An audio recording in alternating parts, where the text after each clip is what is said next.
আপনারা বলুন মায়েরা, বাবা আপনারাও বলুন বাবা, সীতা চুরি হয়েছিল না হরণ হয়েছিল? ও দাদু বলো না, হরণ কোন শালা বলে হরণ? হরণ কাকে বলে জানো? হরণ কাকে বলে বাবা? যে সবার মাঝখান থেকে তুলে নেয় তাকে বলে হরণ। আর কেউ যদি না থাকে নিয়ে পালায় কি বলবে? হরণ। ও দাদা সীতার যখন নিয়ে যায় রাবণ কেউ ছিল? তার কি করে বললেন হরণ? কিন্তু রামায়ণে লেখা আছে। কিন্তু জগৎ রামায়ণে বলছে কি রাবণ করলো সীতার চুরি, বউ হারালো স্বয়ং। রাবণ করলো সীতার চুরি, বউ হারালো স্বয়ং। ভাবুন মায়েরা, আমরা বিপদে পড়লে ভগবানের ডাকি, কিন্তু যেদিন ভগবানের বউ চুরি হলো বলি সেদিন ভগবান কোথায় ছিল?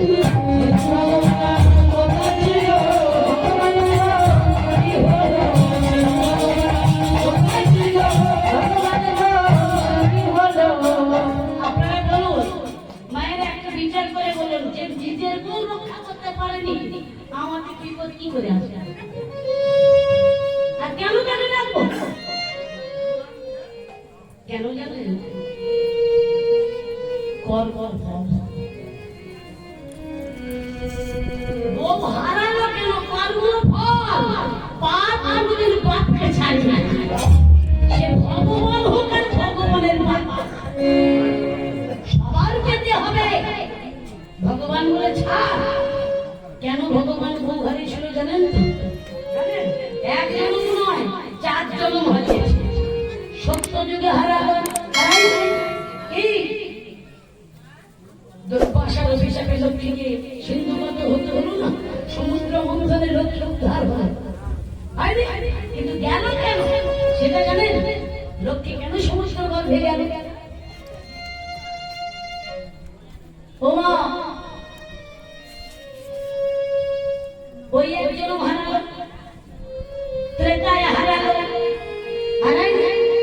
ত্রেতা যুগে সেবা দাসী করি আনন্দিত মনে, সেবা শিরে হারাই আমি পঞ্চবটির মনে। ভগবান ভক্তের কাছে দুঃখ করছে, আপনি ভক্তের কাছে। আবার আমি হারিয়েছি দাপর যুগে সেবা দাসী করি আনন্দিত মনে, সেবা শিরে হারাই আমি মধুর বৃন্দাবনে। কি বলে গিয়েছিল? আজ যাচ্ছি কাল আসবো বলে দেখো 100 বছর কৃষ্ণ আসেন। আবার আমি সেবা দাসী করি মধ্যে প্রবেশ কিলাম। মহাপ্রভু বলছে আবার আমি সেবা দাসী করি মধ্যে প্রবেশ কিলাম, সেবা শিরে হারাই আমি কাটোয়াতে গিয়া। সরকার দিয়েছিল নিমাই কোথায়? কাটোয়া কাঞ্চন নগর, তাই না? সেখানেও নিমাই বউ হারা হলো। তাই ভগবান বলছে বারে বারে হারাই রাজা, এবার হারাই পাচ্ছে।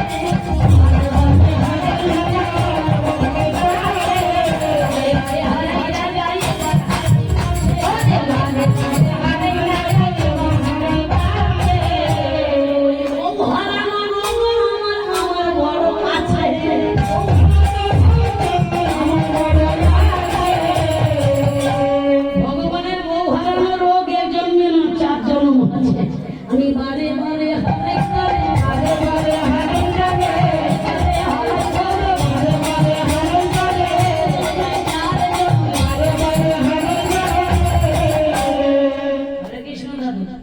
লীলাটা পরে বলছি।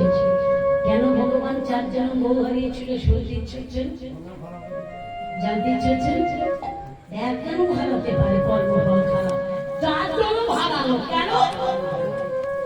লাইনটা বাদ দিয়ে দিচ্ছি পরে হবে। বলে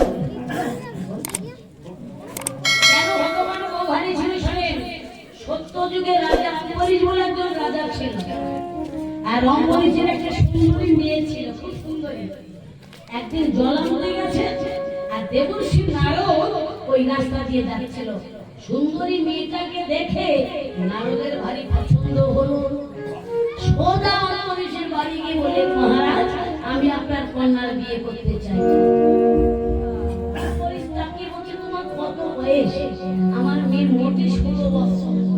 বলে, যদি দাদা অভিশাপ দেবে। আগেকার দিনে মুনিদের শিলা অভিশাপের ভয় দেখাতো, ভয়ের মারে বলে বলে ঠিক আছে দেব দেব দেবারে আপনার সঙ্গে মেয়ের বিয়ে দেব, অভিশাপটা দেবেন না।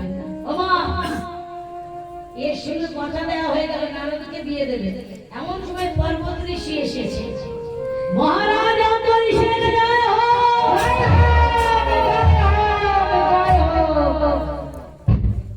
প্রণাম ঋষি বল, আগমনের কারণ? বলে, আপনার একটা মেয়ে আছে। বলে, আছে। বলে, আমি বিয়ে করবো। এই তো আমার হা করার বন্ধ হবে, এই কতদিন আর একটা মেয়ে কতদিন দেবে। বলে, দেখুন